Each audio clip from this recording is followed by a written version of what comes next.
Ladies and gentlemen, the goal in your life is not to figure out how to be comfortable in your mental prisons, but to realize that you have the keys to set yourself free.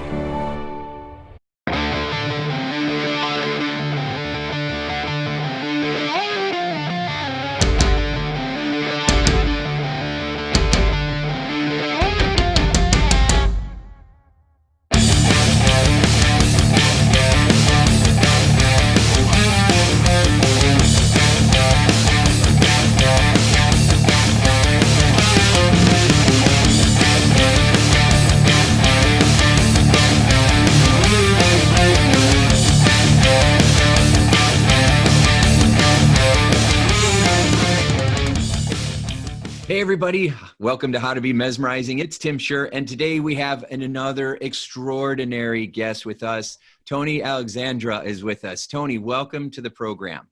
Thank you, Tim. I appreciate it. So Tony is, for anybody that doesn't know, Tony is a real legend in the field of speaking and training and psychology. He's a Hall of Fame speaker. He's written a gazillion books, best-selling author, and also has gone deep into really the psychology of human behavior. And he's created incredible assessments that help turn, as he says, prospects into promoters and really helps companies to build high-performing teams. So I'm really excited to get into that mind of yours, Tony, and take a few laps. So I'm ready. I'm ready. Right. Good. So I always start off with this question. What would you say from all the experience that you've had up until this point, what's the secret to success? I'm not sure there's one secret, Tim, but the things that come to my mind would be, number one would be education, constant learning posture. Now, whether that is learning in school or out of school, you don't have to go to college. You could read books. Reading books probably is as good as going to college, quite frankly. I will tell you this. I've been doing crossword puzzles, New York Times crossword puzzles now for the last, I would say 15 years.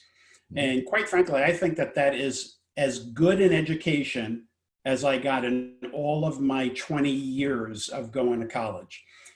So, there are things like that. Also, education, talking to a lot of people, having a mentor, having role models, having colleagues.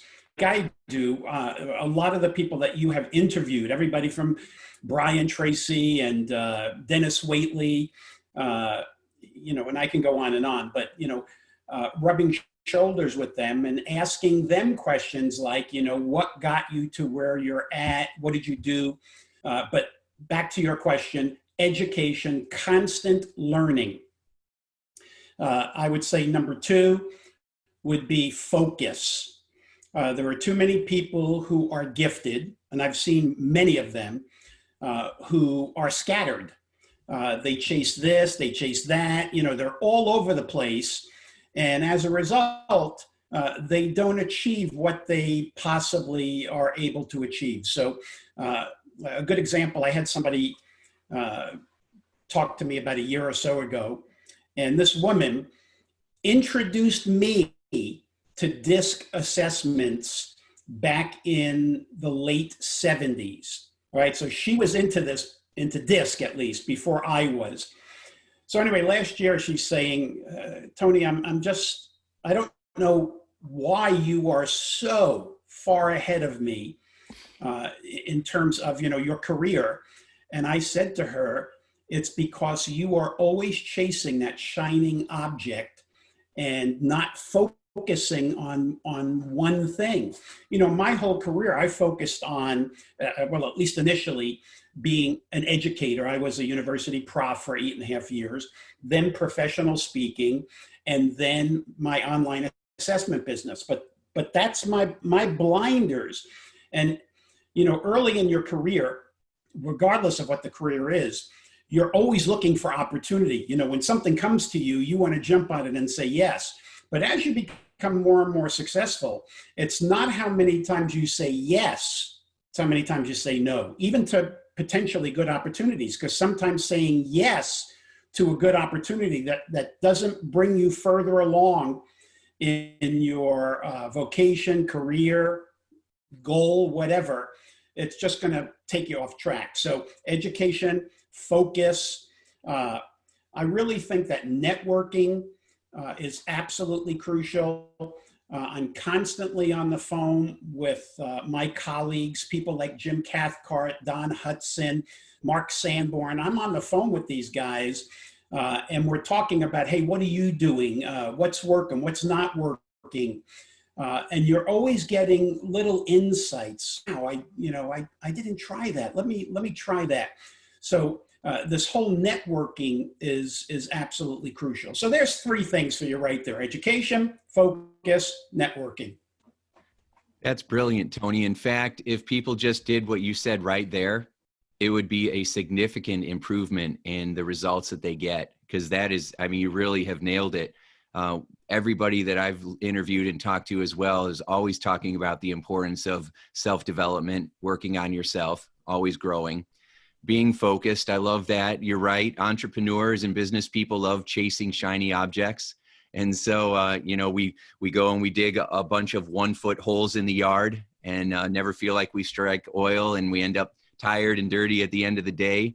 And you're like, no, dig one hole and go as deep as you possibly can, which is beautiful. And then the third part is your networking, because that's how you shave years off your curve, right? I wouldn't have had the pleasure of sitting down and interviewing you right now if I didn't know Don and Jim and Mark, right? And I didn't know them. I was working through, Les Brown, and Brian Tracy, and so, the power of networking and connecting opens doors that you couldn't have opened on your own. So already brilliant advice. And Tim, let me just add one thing, a word of advice. Now, this sort of, it like permeates all three of those. Piece of advice my mother gave me. See if you can finish this. You ready? Yeah. Always go the extra mile. She told me, always go the extra inch. Mile. Oh, the extra inch. Inch. It's a play. It's a play on words. And so my mother said, a mile so far, but an inch you can do every day. And she said, every day, go the extra inch. Learn a new vocabulary word. Give somebody an extra compliment. Read an extra page in a book. Walk one extra block, physically, or do an extra push-up or sit-up. Always go the extra inch. And she said, eventually, if you go enough extra inches, you've gone the extra mile. Wow. Microscopic continuous improvement, which is so simple. Wow. Simple yet profound. Your mother was full of wisdom, and it makes sense that you would love doing crossword puzzles now, right? Yeah. Pick up a new word, a new idea, opens a new door. And you're right. We make it seem simple and easy. An inch sounds a lot more doable than a mile. So I love the language and the semantics of it. And that was just brilliant. I love that, because you can take another inch. You can add one more smile, or, make one more phone call, or just do one more thing, one more push-up. Zig Ziglar's talked about how, I'm sure you remember this, how he lost 20 or 30 pounds. He just walked to his mailbox, and then the next day he added a mailbox, and then every day he added a mailbox. Yeah. And then he lost his weight, right? And so that's really good. Very profound. So Dr. Nito Cobain was just telling me about all the amazing advice that he had picked up from his mother as well. And so you have that in common. So what caused you to go from, you've had a pretty amazing life, from growing up in, the projects in New York City and then to becoming a professor, right? And teaching students, and now becoming, a worldwide sensation, and offering, really changing the culture of so many companies through your personality assessments. How'd you end up falling on personality assessments as one of your main streams of revenue, as one of your passions? Well, while I was at Georgia State University, I was in my PhD program. This was probably the fourth quarter of 1974, right? And I had finished my coursework. I was looking for a dissertation topic. In fact, I even think I had my dissertation topic approved, which really is a very significant thing to get that approved, because then it's just going through the motions. The dissertation topic was buyer-seller similarity as a determinant of success in industrial selling. And basically what it was is, if a buyer felt that the seller was more similar to the buyer would be more likely to purchase the product. And the reason I chose industrial products, because they were basically all the same, toilet paper, paper towels, you name it. So it's pretty much the same product, similar price. Who are they going to buy from? So, and I was measuring that based on demographics, age, gender, things like that. And in that fourth quarter of 1974, I was invited to this private, in somebody's home, little workshop, and it was on social styles. Are you a driver, expressive, amiable, or analytical? And it really was built around Larry Wilson's, what did he call it? Social style sales strategies, 4 S's, social style sales strategies. And when I saw that, I don't know, maybe the one thing that I think I have, and probably have had since I was a kid, is when I see opportunity that I really think is good opportunity, I jump on it. All right. Sometimes I jump on wrong things, but this was something I looked at and I said, whoa, I love this. And, in my undergraduate degree at Notre Dame and my MBA at University of Connecticut, even though I majored in business, I took courses in sociology and psychology. I was interested in that arena. And of course, psychology and sociology, et cetera, and business, they sort of go hand in hand. All right. So I went back to my professor, my dissertation chairman, and I'll tell you about him in a second. Okay. And I said, hey, what I'd like to do is I want to change my dissertation from demographics to psychographics, personality, behavior. And he looked at me and he said, absolutely not. No way. He said, finish your dissertation, get out of here, and then pursue this psychology, but don't mess around with getting that PhD. And by the way, my dissertation chairman, let me sort of back up. Early in my life, there were 3 books that had an impact on my life, really an impact. Psycho-Cybernetics by Dr. Maxwell Maltz. I mean, really, wow. As a teenager, reading that book, and it was, wow. I can change things just by my thought process. And another book, believe it or not, I wasn't really good in the verbal skills. Math was my key. So one of my 3 key books was 30 Days to a More Powerful Vocabulary. Really, really helped me, in that arena. And then the 3rd book was The Magic of Thinking Big by Dr. David Schwartz, a multi-million best-selling book. Well, at Georgia State, he was a professor there, Dr. David Schwartz, in the Department of Marketing. Before I went to Georgia State University, I called up, I got him on the phone. I said, I'm thinking of coming there. Would you be my dissertation chairman? I was looking, ahead. And he agreed. Wow. So when I got there, he was my professor. He was my role model. He guided me through the entire program, told me the roadblocks, which way to take when I came to a fork in the road. Very significant. So anyway, I got the initial interest when I went to that little workshop in the fourth quarter of 1974, and then I started teaching it. So as I was doing my dissertation, I had time. You don't work full time doing your dissertation. I guess some people do, but I didn't. And I started actually doing workshops. Now, keep in mind, I was at Georgia State University, which is the major downtown Atlanta business. I mean, they have other subjects and areas, but business, they were huge. And whenever calls came in from the business community to the School of Business, if it was a marketing or sales issue, it went to the marketing department.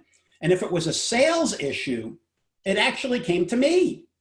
Wow. Even though I was a doctoral student, I also was an instructor. I was actually teaching there too. So that got me into doing sales and marketing consulting and sales and marketing training. So I started doing the social styles type training. People loved it. They ate it up. You know, today it's pretty ingrained in business and in people's minds. But think about 1974, 75, 76. This was, wow, I've never seen or heard anything like this before. Yeah. And so when I graduated Georgia State, I got a teaching position at the University of San Diego. So I moved to San Diego in the summer of 1976, still live here, by the way, and was a professor, assistant professor at the University of San Diego. I was teaching marketing subjects, sales, and marketing strategy and planning at the MBA level. After 2 years of doing that, and still doing the training on the side, the dean of the School of Business, I remember this vividly, it was probably August or September of 1978. And he said, Tony, you got to make a decision. You cannot be a full-time professor and try to be a full-time speaker. Although I was meeting all my responsibilities at the university, everything. And he said, you got to choose one or the other. You cannot do both. I tried to talk him into allowing me to do both, even if I cut down on this or whatever. No, you got to do one or the other. And I said, you know, I've been teaching now for full time for 8 years, because even through my doctoral program, I was teaching. And I said, I'm going to give speaking a go. And so I taught that first semester, the fall semester of 1978, but that was it. Then I left in January of 79, became a full-time professional speaker. And lo and behold, a couple of interesting things happened. I was writing my first book during that time period, during 78. And my first book came out in January of 79, exactly when I was going out into the marketplace. It was called Non-Manipulative Selling, very first book, an audio program, 8-cassette audio program, cassette tapes, okay? Yeah. And it was either January, February, I don't remember when it was. I was doing a speech for Century 21. They gave us booths to show our product if we wanted to sell to the real estate agents. And who had the booth next to me? Jim Cathcart. I had never met him before. He had never met me before.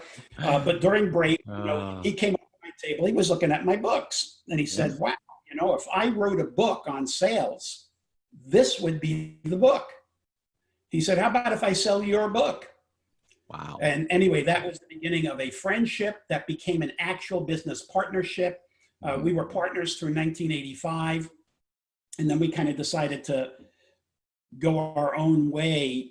We were trying to build a training company. Then we decided, you know what, we're better speakers than we are trainers. Let's just go become speakers. To this day, as you probably know, because you interviewed him, I think fairly recently, we are very close friends. Yes. He moved. He used to live in La Jolla, moved up to Thousand Oaks, California. Now just moved to Austin, Texas. Yeah. We won't see him as often, but we're still quite close. Yes.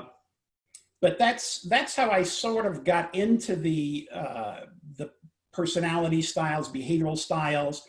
Whenever I would give a speech on sales, I'd cover a whole array of topics. I mean, everything from pre-call planning to prospecting, needs analysis, all the way through assuring customer satisfaction. But one little section was on the 4 behavioral styles. And I would always get people come up afterwards and say, hey, could you come to my association? Can you come to my company? And just do that little part on the 4 styles. Well, the more I got asked, you know, the blinding flash of obvious hit me. Hey, people are responding to this. Let me speak more and more on this. And, you know, as I was speaking on it, I was actually, the first couple of years I was doing well as a speaker, you know, 79, 80, 81. But, you know, I wasn't burning down bridges. In 81, one of the grandfathers of professional speaking, at least at that time, was Bill Gove. Mm-hmm. Mm-hmm. Bill Gove was the first president of the National Speakers Association. So in 1981, at a mid-year meeting of the National Speakers Association, he came up to me, put his arm around me, got me in a little loving headlock, and whispered in my ear, Tony, when you speak on stage, you are speaking like a professor in college. But off stage, you're funny, you're a New York Italian, you have an edge to you, you're mischievous. None of that you are allowing to come out on stage. You need to allow that natural style to come out on stage. And Tim, I got to tell you, as soon as I started doing that, my career skyrocketed. Wow. You know, so then in 1985, I'm giving a speech on the 4 styles, right? And somebody comes up to me afterwards, he and his wife, and he said, I loved your topic, and I really think it would be a great audio album. I said, I'd love to do an audio album. He said, hi, my name is Earl Nightingale. Oh, God. Can you believe that? He's in the audience.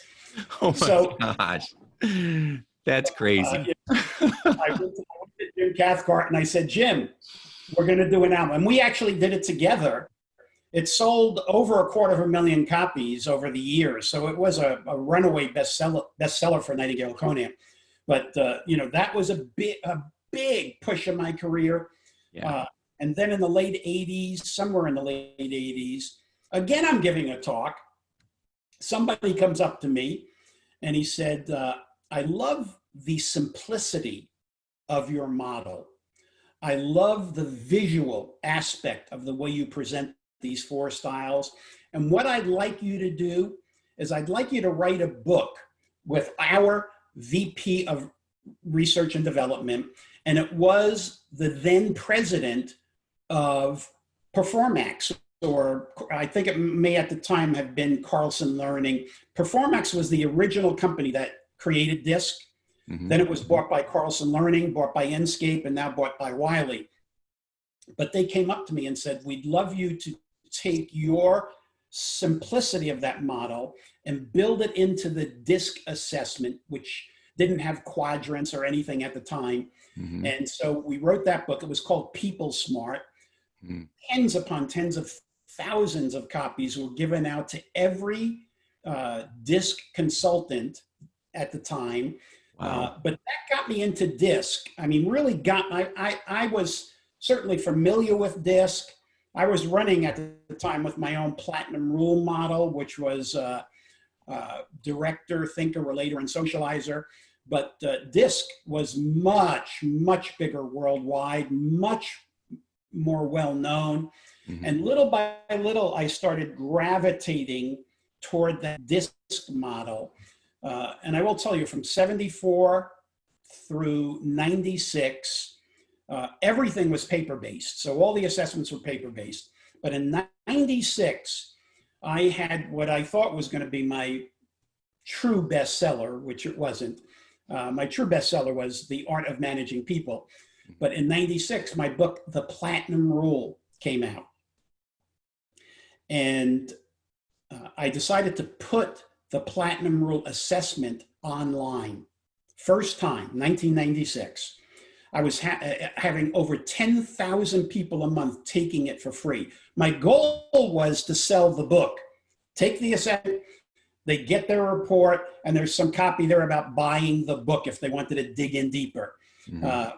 And of course, it sold books, but not enough to, you know, get it onto a New York Times bestseller list. Mm-hmm. But that assessment won a Webby. A Webby was, at least at the time, I don't know if they still have Webbies, but a Webby was like an Oscar. I remember that. Yeah. Internet world. It was the online something of the week in USA Today, which got a lot of people going to it. And after so many people taking this over a few years, I said, you know, this really can be a business. And in 2000, actually it started just before 2000, but in 2000 is when I made two key decisions. And decision number one was to say, I'm going to slowly cut back in speaking. Travel was killing me. Here I am with 12.5 million frequent flyer miles. That's how much I traveled in my career. Oh my gosh. It was crazy. You know, some people love travel, and believe me, you know, I grew up in the projects of New York. I had never been out of New York City or New Jersey until I was 18 years old. I didn't get on my first flight, which was really from South Bend to New Jersey in 1966 or 67. I mean, so travel, you know, boy, I was interested. So I've traveled all over the world. You name it, I've probably been there, other than Antarctica. But it is draining, especially in the days, you know, up through, I would say, 1999 and 2000 to a degree, where you're averaging 100 to 120 speeches a year all over the world. I mean, it's running back and forth to your speech, out of the speech, to the airport, on another flight, to another city. It was crazy. It was draining. Some people get energy from it, and other people, it drains energy. It drained energy. So in 2000, I went to my head of marketing of my speaking business. Her name is Holly. And I said, Holly, we've briefly talked about this. I'm going to spin off my speaking business to you. You're going to have all of the staff, the office, the computers, everything. I'm giving you everything. And you're still going to market me, but only on percentages. So I got rid of all my fixed overhead. Now it's variable percentages. And I said, I'll get you other speakers so that your revenue is equal to or greater than it was when you were working to me. So I got her Jim Cathcart. I got her, Nito Cobain was one of hers, although he wasn't one of the first four. Jim Cathcart was one of the first four, of course. Rick Barrera, the author of Overpromise and Overdeliver. Today, you know, she has people like Brene Brown, you know, that level of speaker. Nito and I are still on there, but we're called emeritus, you know, which means, you know, old guys over the hill. But starting 2000, I hired this young kid, 23 years old. I got his name through a friend of mine, and I said, "Could you program this for me and you know, create the dashboard or whatever?" And that's what happened. We started building this assessment platform.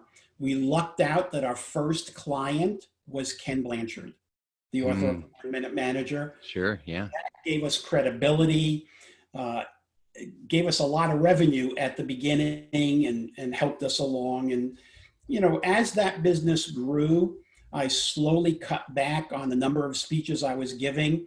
And I think well, here we are today. I won't mention the year because we don't want to date this, but here we are today where I literally don't have to give another speech, do not need the money from speaking.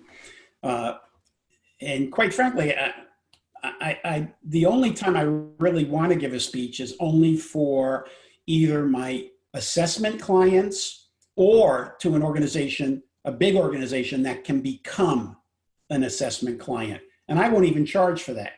So, and the assessment business over the years has grown to multiples of what my speaking revenue was, which was pretty significant. So it's been a great move. Now I'm able to spend basically all my time. Of course, all of us have to spend all our time at home, but we won't go into that, with what's going on in the world.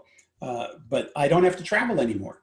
So it's great. So anyway, that was actually a lengthy answer, Tim, to your question, how I got involved in the assessments. Oh, I loved it. I'm so thankful that you took me on that journey. It was so great. I felt like I was right there with you. And it was so cool because, you had these life-changing moments where you met Jim Cathcart or where Earl Nightingale approaches you, which is just mind-blowing.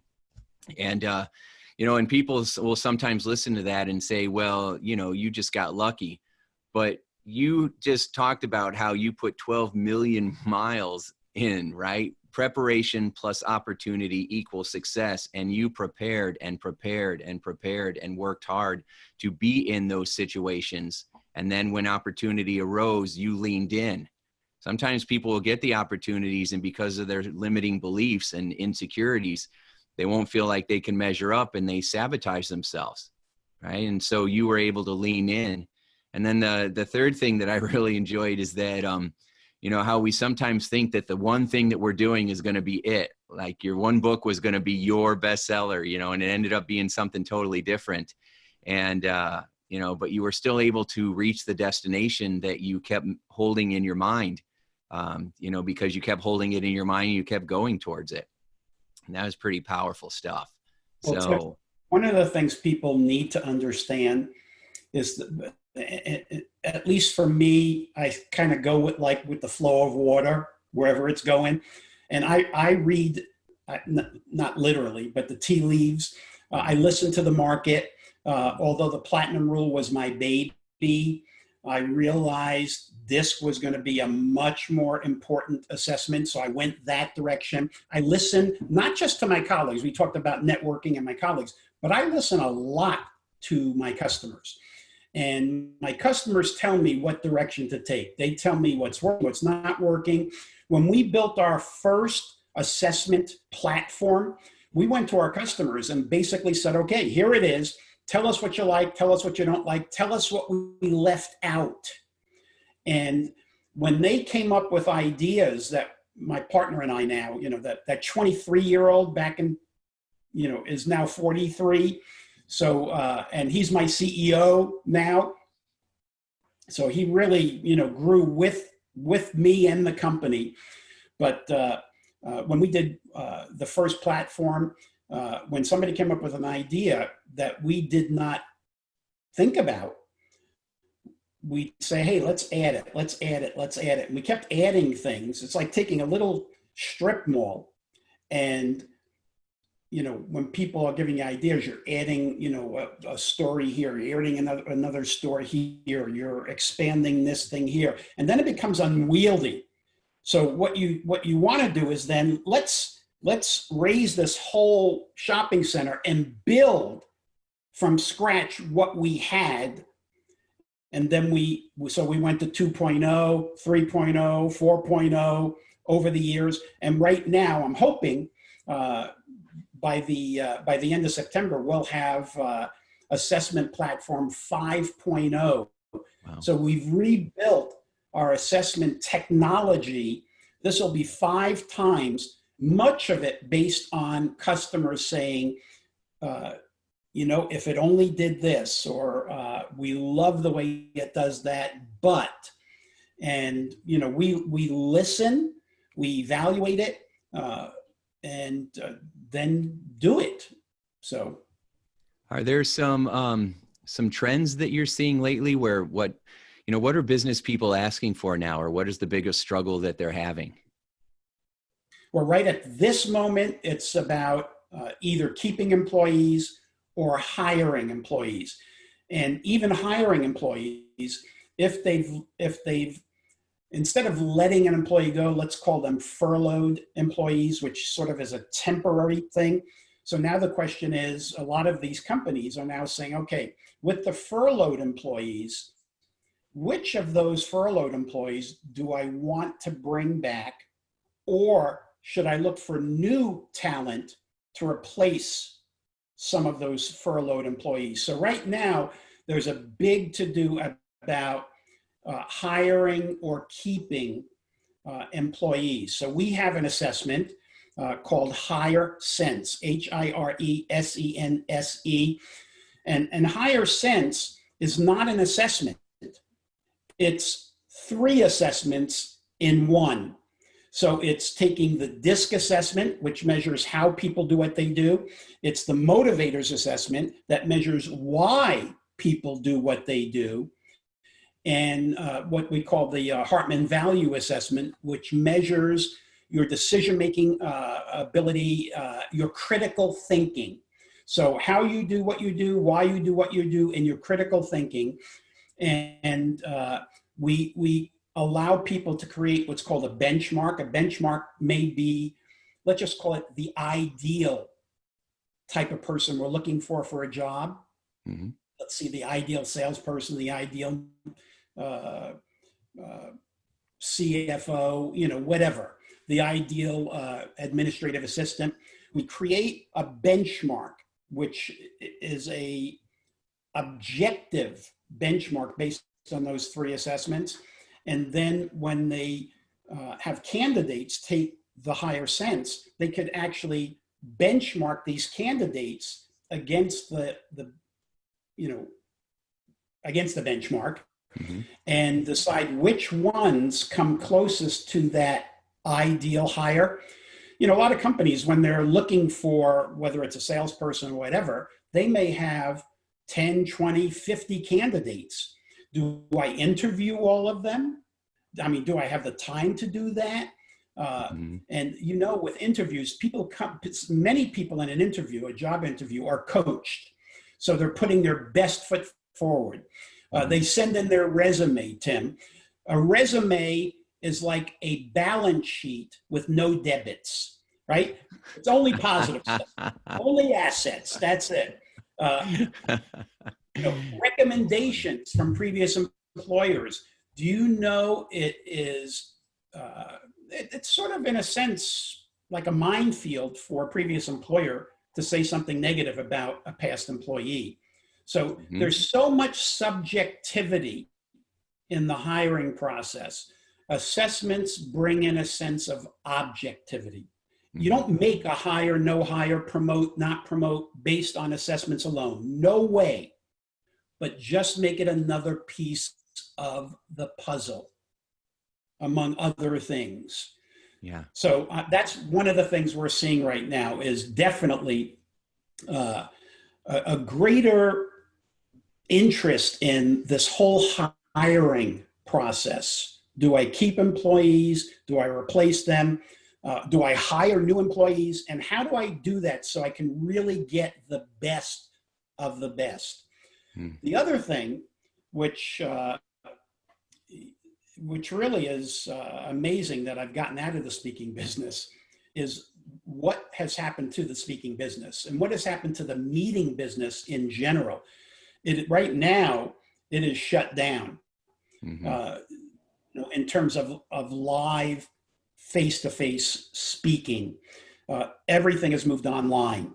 So we're finding the most creative, the best speakers literally building within their home or their office, like studio, where they have cameras, they have green screens, they have monitors, they have switchers where they can switch from different camera views and slides and even video examples. And And they're finding that they like it, they're good at it, they're getting bigger and bigger fees, maybe not as much as when they were traveling, but they don't have to travel. Imagine the less impact on your body and your family and your friendships. A lot of that I think is crucial. We're seeing the entire meetings industry really transform itself, much of it going online. And I believe a lot of it staying online. Now, will that mean the total end to in-person meetings? No. I think, we'll get back to that, but nothing like we've seen in the past. This is the third major correction to live meetings since 2000. We had 9/11, where there was somewhat of a correction, not big. Then the Great Recession in 2007, 8, whatever, that was a bigger correction. But today, this is a major correction. And part of it is because of the how much better the online meeting possibilities are. I mean, look at us right now. Where are you located right now, Tim? Indianapolis. You're in Indianapolis. I'm in San Diego. We are face to face. And this did not exist a few years ago. Not like this. Like in my company, I have employees in 6 different states. Every week on Tuesday for 1 hour, we're all on Zoom. We all see each other. It's like we're all together. We joke around. We give what we call fist bumps to each other. Who in the last week has really helped me out or you out or whatever. We talk about what we call our rocks, the biggest single thing that we're facing in the week ahead.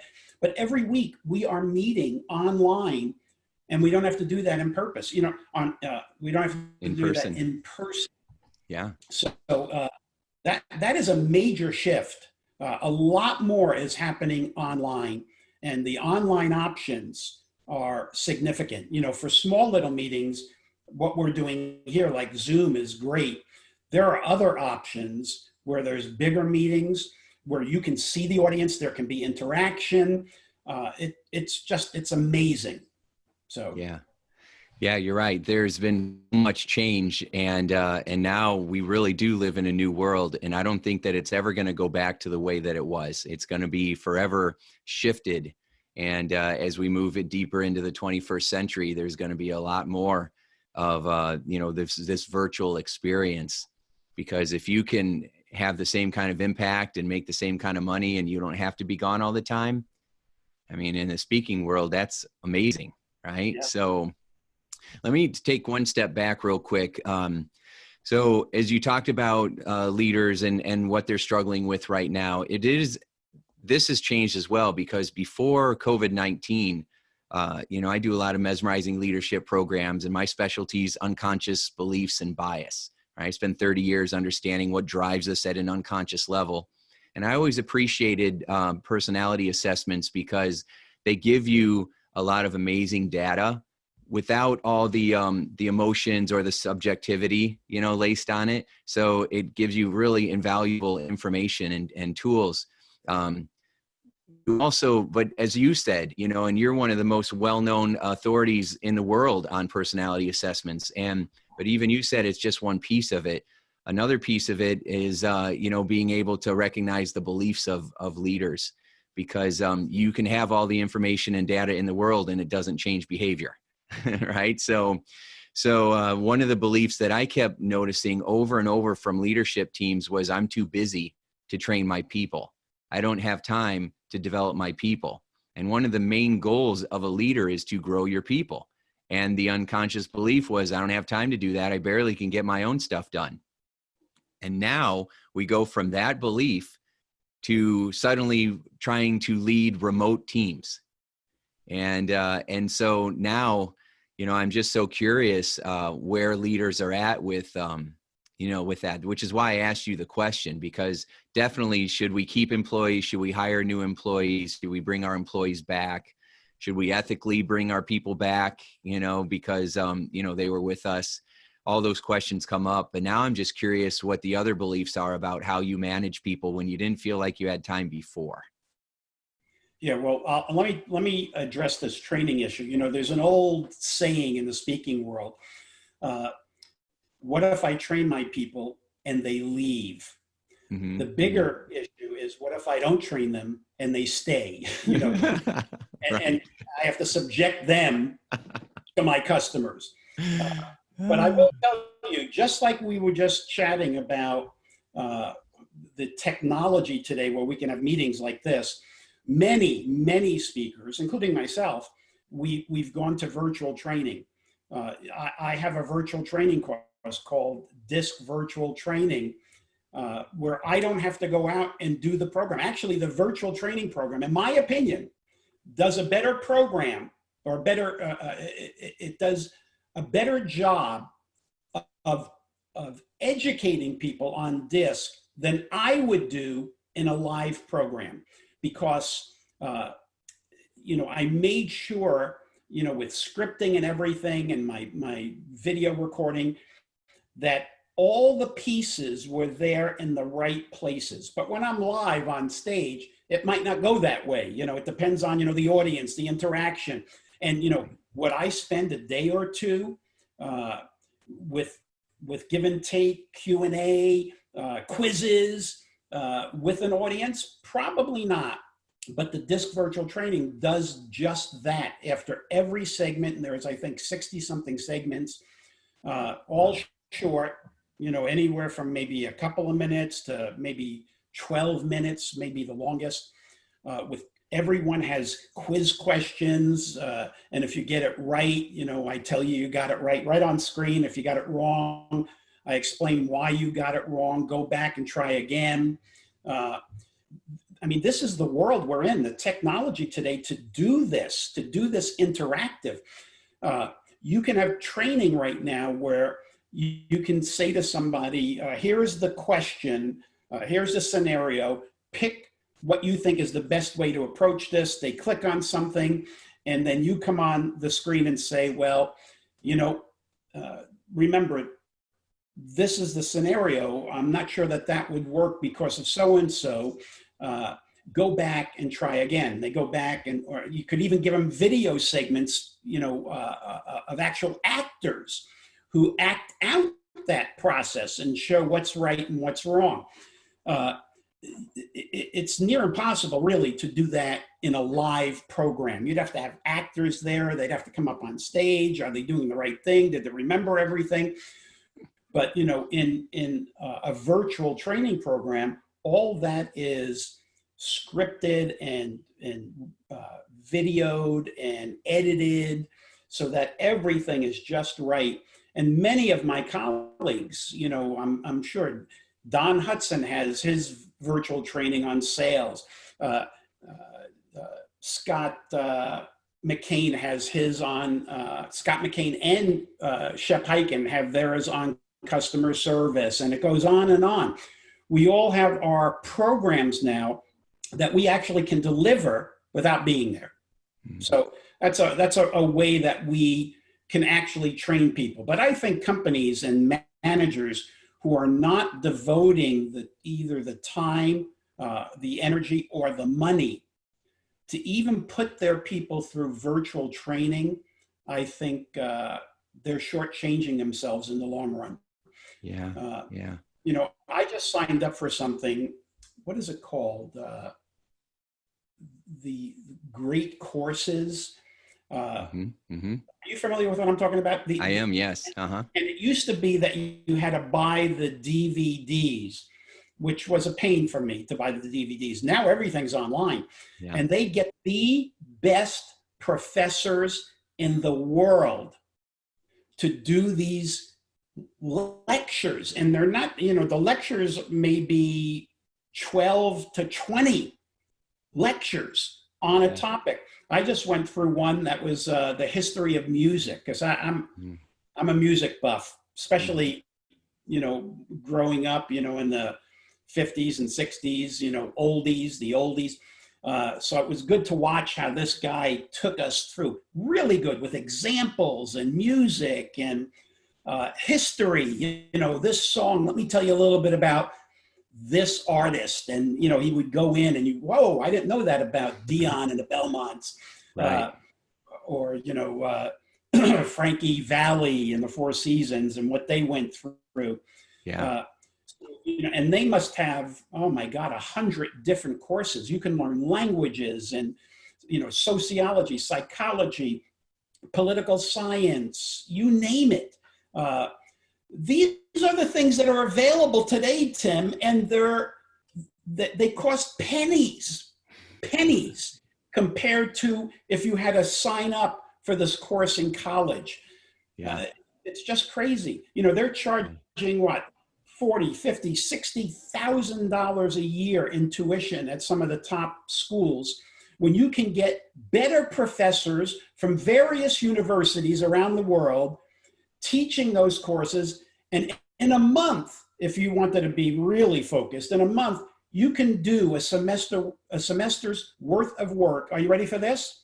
For $30. It's crazy. It really is crazy. So anyway. You're right.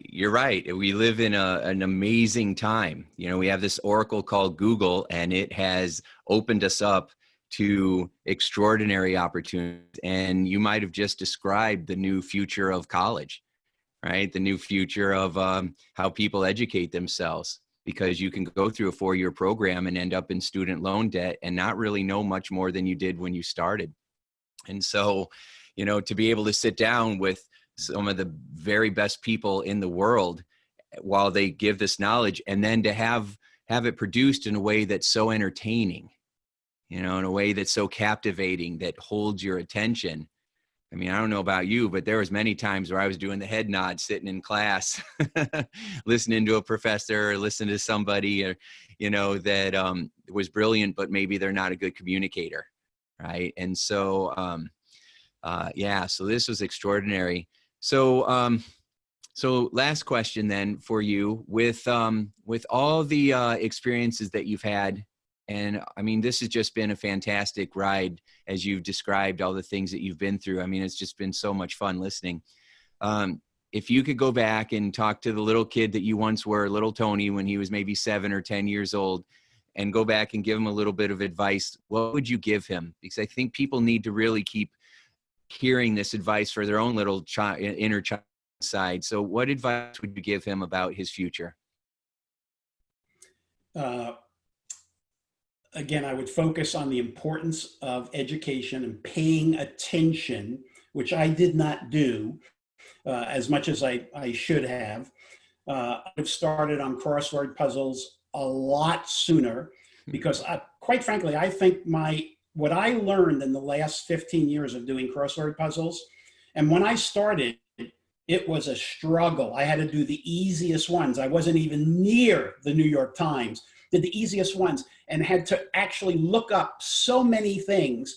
But little by little, I got better and better and better. And now I can go all the way through the entire week with the New York Times. It gets more difficult from Monday through Saturday. And just so that the reason it gets more difficult is that as you start approaching Friday and Saturday, many of the clues, if you're looking for definitions, they're like the third or fourth definition. They're not the most common ones. So you really have to use your head. But I think I've learned more in those 15 years of doing crossword puzzles than I did in 20 years of going through college. I'm serious. Is it just because it forces you to learn differently? Or just causes you to learn, to be a seeker of knowledge? Or what is it about it?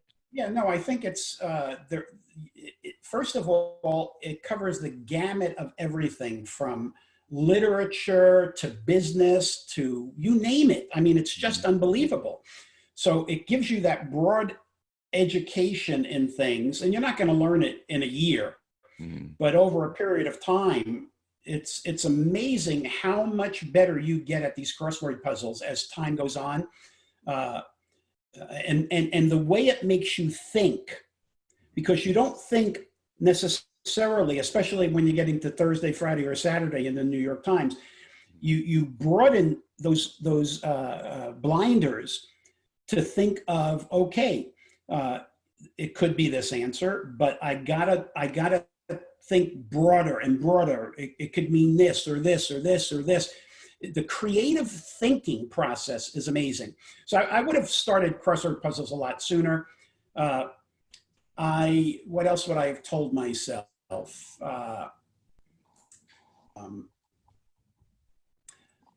It wasn't until I really got into business that I learned to focus. Initially when I started, let's say in the speaking business, I was creating a lot of books, audio, videos, on videotape. What I should have done is created less and marketed it better, as opposed to just creating product. I myself, I'm a marketer. I mean, I taught marketing. I am a marketer. My colleagues would say I'm a marketer and a salesperson, which I am. I mean, I worked my way through school, through college, paying my tuition, selling door-to-door cookware, pots and pans door-to-door. Did you really? Did you? When I was selling it in 66 through 69 in New Jersey, guess who was selling pots and pans? Same pot and pans in Texas. Zig Ziglar. Zig Ziglar. Same company, Salad Master. That's amazing. It's amazing how our paths cross. Of course, Zig and I became friends later on. And when I told him I sold Salad Master, whoa, I mean, talk about a bonding experience. Oh, yeah. We bonded speakers, but hey, we cut our teeth selling door-to-door cookware. In 1996, 10-piece set of cookware for $300. I mean, it was not easy. But when I was young, I definitely had a natural ability for selling and persuading. Maybe that led me, to do what I do, to teach sales and be in it. I'm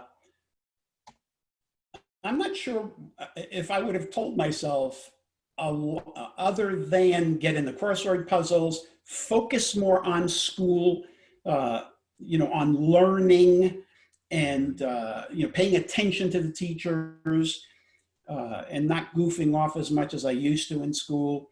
The crossword puzzles and focus. So yeah, for sure. Some key ones. Yeah. And, powerful life lessons. I don't know what it is about the door-to-door stuff, but I was probably 1988 where I was selling TriStar vacuums, right? They called it the pig. So of course they were home cleaning systems is what they were. Yeah. and if I sold one for the full price of $1,200, it was like, whoo, we called that a full boater. And I'd get $300 and I was like, oh my gosh, $300 was everything to me because I was pretty broke growing up. And so, and being out on my own. So I worked my way through school as well, doing stuff like that. And it really teaches you a lot about how to stay driven. And my first mentor, his name was Carl. Him and his father owned this vacuum cleaner company. And he would I'd walk in and he would teach me things like, he'd say, Tim, how you doing? And I'd be like, I'm all right. He's like, no, you're fantastic. And he's just trying to give me, okay, Carl. And I thought he was weird at the time. And now I realize how brilliant he really was. And I remember the day I broke his heart, I told him I was going to get a job at Radio Shack. And here's an entrepreneur. He's like, what, are you crazy? You're going to go and you're going to work per hour selling batteries when you could do this with me. And, and I wish I would have stayed with him. I would have learned so much more. But, our beliefs cause us to go where we think we're safest. Yep. And as we get older and we become wiser, and that's not always what happens. Sometimes we just become older. But those of us who keep learning and studying and pushing ourselves and become wiser, we start to become more comfortable in uncomfortable situations. And then that's how we have these extraordinary breakthroughs. So it has been an absolute delight hanging out with you, Tony, and listening to your stories. And I mean, we could go on and on, because every time you tell another story, there's some other amazing thing that you've been through. So would you say in your life, from all the traveling and everything else you've done, there was one particular adventure that maybe stand out from all the rest, like the coolest adventure, the coolest person you ever met? Well, when you travel that much, you sit next to famous people. One of the interesting ones, I sat near somebody, I don't remember his first name. His last name was Jenrette, Jen, maybe Erette. And he was one of the founders of a Wall Street firm. Mm-hmm. And so I was asking him about investing, so I certainly was communicating with him, and he was giving me his advice on investing, and basically invest in the things personally and that you really like. And he was, at the time we were on a flight on American Airlines. He said, if you love American Airlines and that's your key airline, invest in that. Right now, I do a lot of business with oh my gosh, the coffee company. What's it called? Starbucks. Starbucks. Yeah. Jeez, I couldn't believe it. I'm thinking of Netflix. Because that's what we're watching these days. Yeah. I look at those things where, I have a lot of experience with, that was really good.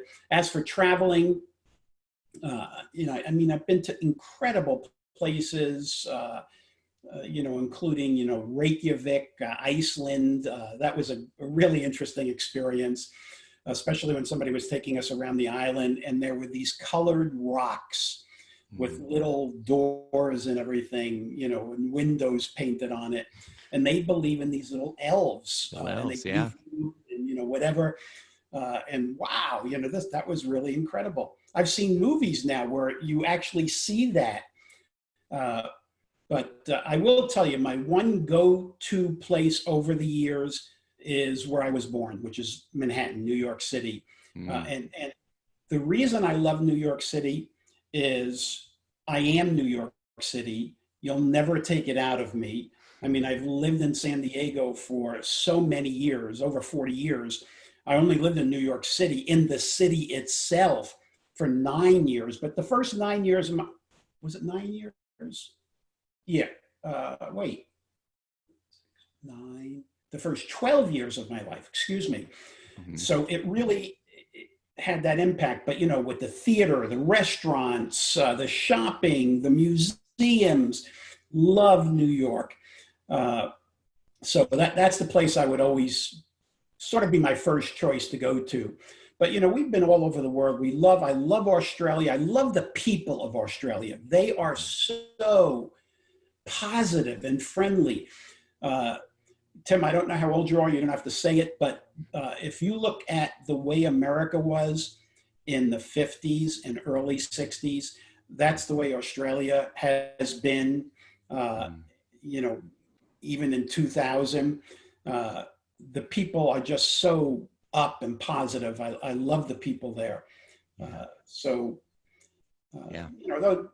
Those are some of the things, with all the travel, and after a while, you travel so much, it becomes old hat. So I don't mind if I stay in San Diego and that's that.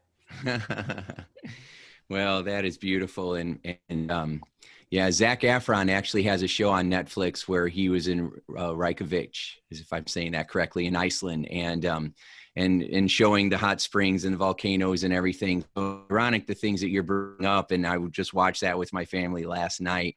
And so, and talking about the elves and everything. So, it's really amazing. You tune into this kind of energy, and it's just really spectacular, the stories and the relationships that you create. So, Dr. Tony Alessandra. Tony, thank you so much for being a mesmerizing guest on this program. It was awesome to talk with you again today.